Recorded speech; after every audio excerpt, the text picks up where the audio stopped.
Então vamos lá, boa noite a todos, sejam bem-vindos. Hoje eu queria, antes de tudo, explicar algumas coisinhas sobre a arte da leitura. Esse é um negócio fundamental, porque se entre 30% e 50% dos formandos das nossas universidades são analfabetos funcionais, isso quer dizer que entre 30% e 50% dos profissionais de nível superior em circulação no país, que tenham menos de 60 anos de idade, são analfabetos funcionais.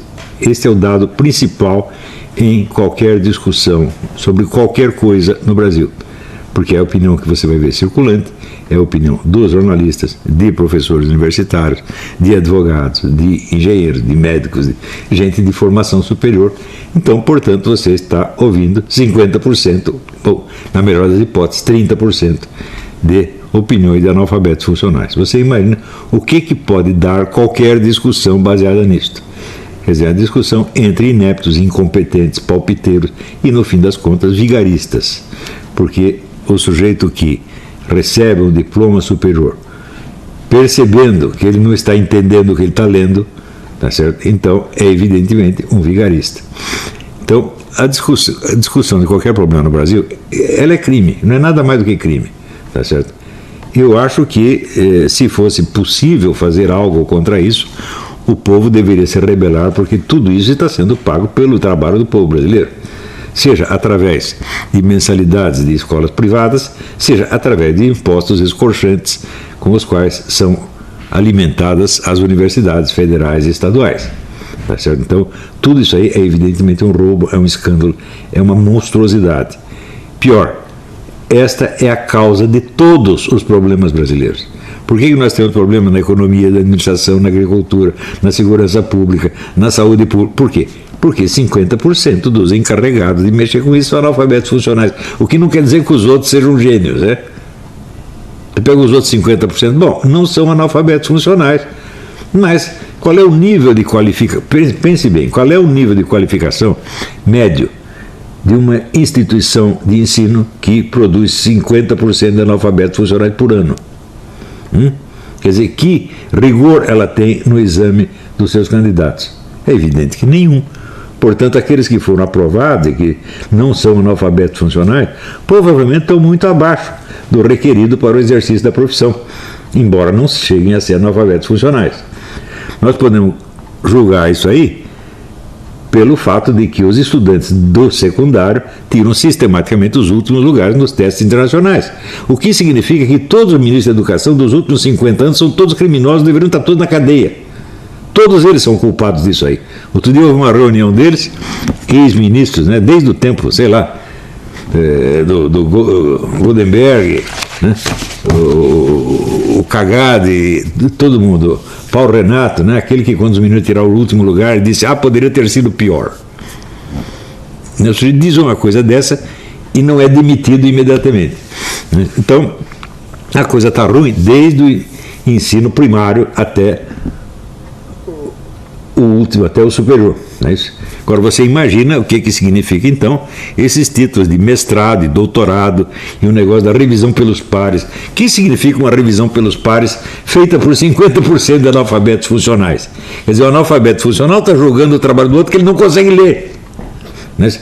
Eu digo para vocês, há muitos anos, eu não vejo uma única tese universitária sobre o que quer que seja que não venha com erros de português já na primeira página. Erros grosseiros. Todos eles são assim. Então, todas as discussões sobre qualquer problema no Brasil estão saltando esta etapa. Quem está discutindo? Qual é a qualificação que as pessoas têm para discutir? Se não tem qualificação nenhuma, é lógico que não adianta discutir nada, é lógico que todo e qualquer debate de problemas nacionais é só para gastar mais dinheiro indevidamente, e assim por diante. Então, é claro que para corrigir as deficiências de leitura, você tem que voltar a se alfabetizar de novo, você tem que fazer o curso do Carlos Nadalim e começar de novo. Você vai ter que aprender pelo velho método silábico e assim por diante, apagar tudo que você aprendeu pelo método socioconstrutivista, que é bom para fazer imbecis e que causa até lesão cerebral, né? Teve aqui um especialista nessa matéria, faz anos atrás, aliás, o cara era até petista, sendo petista e tudo, ele diz, olha, esse negócio é até perigoso, dá até lesão cerebral. E eu estou avisando os caras há não sei quantos anos e eles não prestam atenção. Um cara, um educador petista, não vou dar o nome agora para não queimar a reputação do cara, né? Então, agora precisa ver se os caras que ouviram isso entendiam o que ele estava dizendo, né? Provavelmente não. Então, é com essas coisas que nós entendemos como é que foi possível botar na presidência da República um ladrão, bêbado, estuprador e cabrita, né? E depois ainda reclamar do que ele fez. Você não tem que reclamar nada, tudo que o Lula fez, ele tem o direito de fazer. Porque se você bota um sujeito desse na presidência, o que você pode esperar? Então, quem é o culpado disso? O culpado disso é todos os eleitores. Todos eles não quiseram saber em quem estava votando. E ainda acharam bonito. Ah, nós votamos no doutor, não deu certo, agora vamos votar no analfabeto, para ver o que dá. Ideia de jirico mesmo, né? Quer dizer, não é, o outro foi ruim, mas não é porque fosse doutor, né?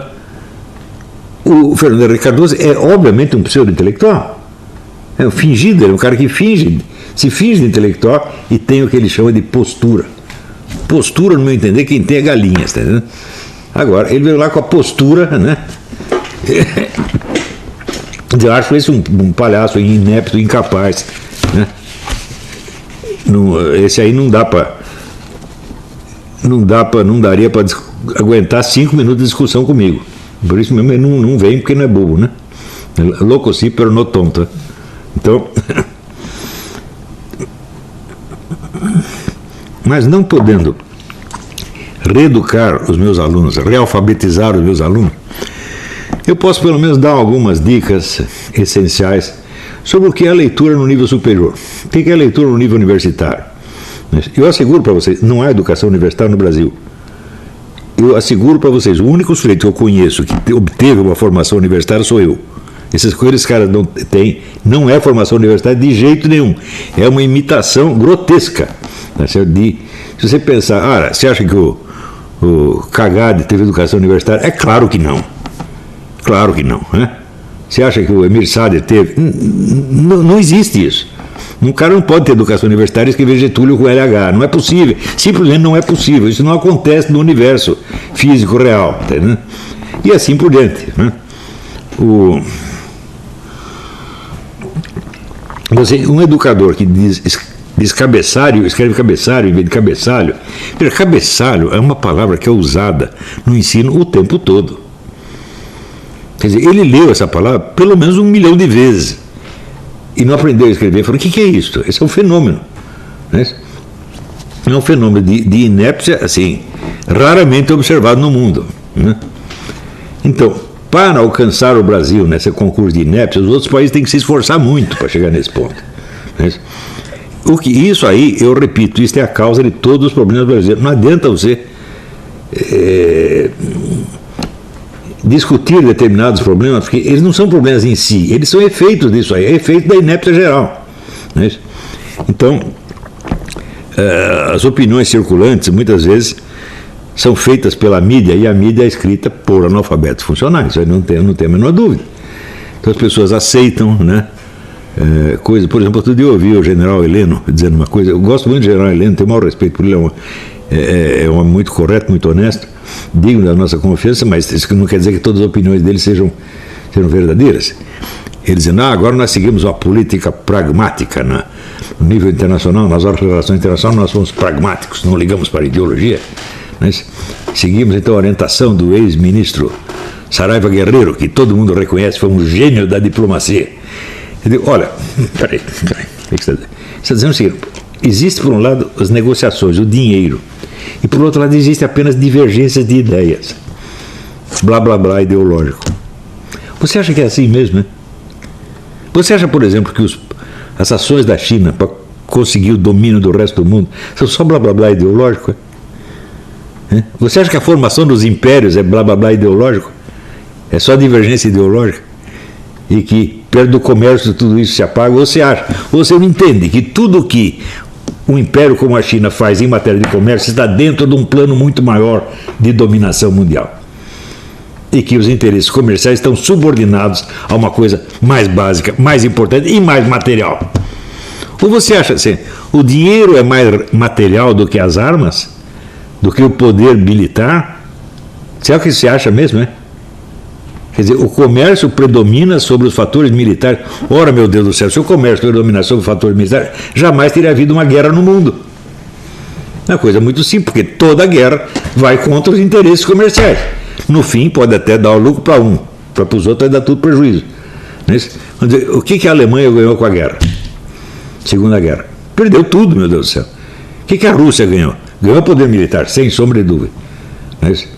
Mas o prejuízo que ele levou, que depois os Estados Unidos teve que cobrir, quer dizer, não tem sentido o sujeito achar que o comércio predomina sobre a disputa de poder político-militar e diz que é um gênio. Não, o Saraiva Guerreiro é idiota. Idiota!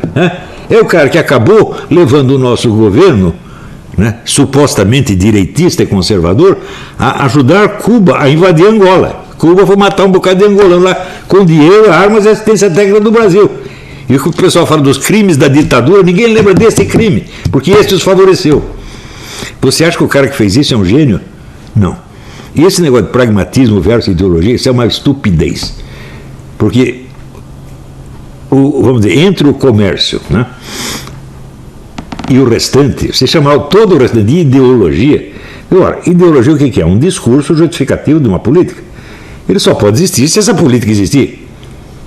Quer dizer, se você está prestando atenção só no comércio e desprezando a ideologia, você está desprezando todo o fator político-militar.